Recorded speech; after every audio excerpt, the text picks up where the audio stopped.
Hello my bunnies, it's Tiki's Trinkets here, and today I have for you another polymer clay tutorial.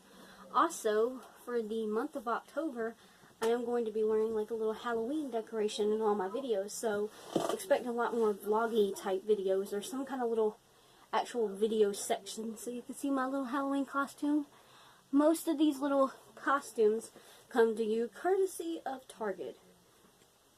Excuse me, allergies. Courtesy of Target's dollar section. You can get a whole bunch of these little headband thingies for like $1 each, which is great because at Walmart they actually sell headbands with shirts, and they're like $10 or $12, which I used to buy those. They might be less than that, but I can't remember.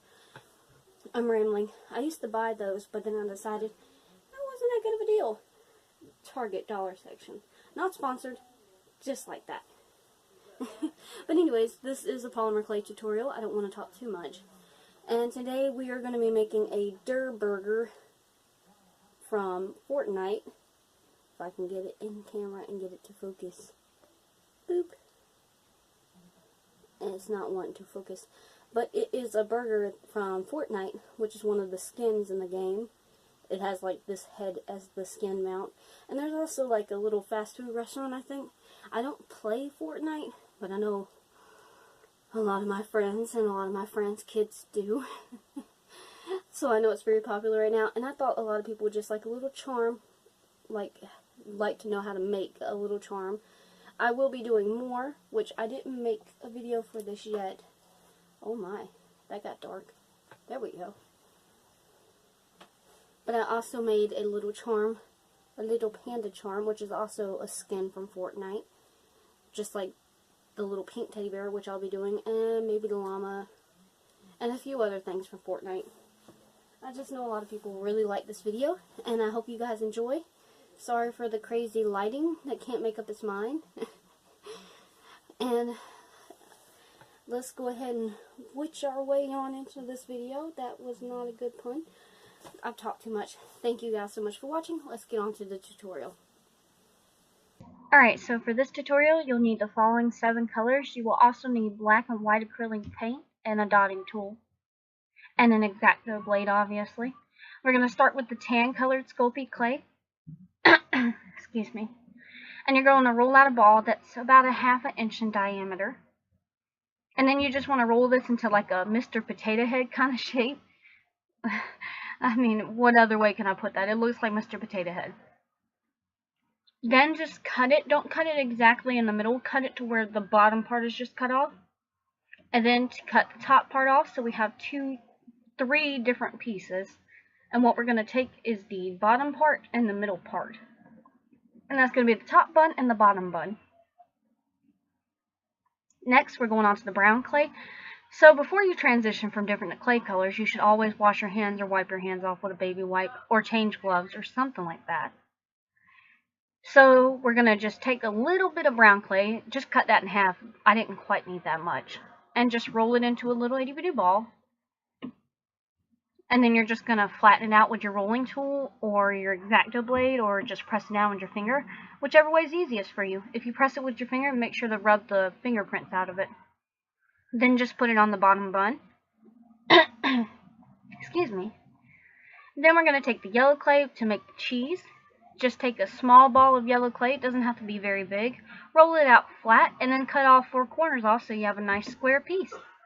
Pretty easy. This whole tutorial is pretty easy, so I hope you guys can follow along. Next, I just took this, I think it's rose pink Primo.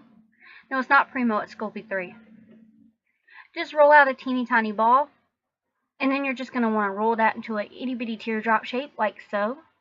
And then, just like we did before, using your rolling pin or your X-Acto blade or your finger, just make it nice and flat and smooth. Try to be consistent. You know what I mean? It's easy. Use the same things over and over. Then just cut that in half, because we don't want his tongue to be super long. And then just put it on, but put it on at an angle, kind of to the side, because that's kind of how the Durr burger looks in the game. Which, you know if you play the game. Next, we're going to take the white Sculpey clay. You can use any brand of clay, but this is just what I'm telling you what I use, what I can remember at least. And then I roll out 2 small balls. They're smaller than a millimeter in diameter, so they're tiny. Then just take a dotting tool, just poke 2 holes into the bread, or you could just put it right on top, but this makes it look a little neater. Then I just popped those in there and patted them down with my fingers very gently. Next, we're going to make the olive on top of the burger, so you're going to need this green colored clay, which I think is a Granny Smith green, if I'm not mistaken. Then just roll out a teeny weeny tiny whiny little green ball for the olive. It's super tiny, you get the point. Next, you'll need the red clay, and we're going to make the little red part of the olive. I don't know what that's called, the pit. I think it's the pit of the olive. Then roll out an even smaller ball of clay. I can't even do measurements for this now because it's puny. And then you just pop that right into one side of it. And after you're done with that, just put a little piece of metal into the top of the bun and just put that through. I actually am going to cut the tip off though because it's kind of sharp. And I plan on making mine into a ring. And I don't want people to get poked by the metal. Next, we just need the red again. And we're going to roll out 2 pieces of tomatoes. So just roll out 2 balls. Flatten them. I used the back of my X-Acto blade to make them even. Just pushed it down. And then just put the tomatoes wherever you feel like putting them on the burger. Just try to make it where to sit even once the top bun's on. As you can see, like right here. And after we did that, I want it to lie flat on the back, if I can talk. So I just cut the back end off so it'll be nice and flat. You can also make this into a necklace or whatever you would like. Next, we went on to the black acrylic paint to do the irises of the eyes. Boop, boop. Cute. Well, that's really the whole eye for this thing. You don't have to do anything extra. The white acrylic paint so you can do the sesame seeds, which I forgot to take a picture, but you can kind of see them here in the pan. But you get the point. Just do little dots for the sesame seeds. Now bake it in your oven for 350 degrees for 12 to 15 minutes, depending on your oven temperature. Then you're going to use your varnish to glaze it, which I use polyurethane floor varnish. And that's the end result. Thank you guys so much for watching. I hope you really enjoyed this and look forward to more Fortnite tutorials coming at you very soon. Don't forget to like, comment, and subscribe. Bye-bye, my bunnies.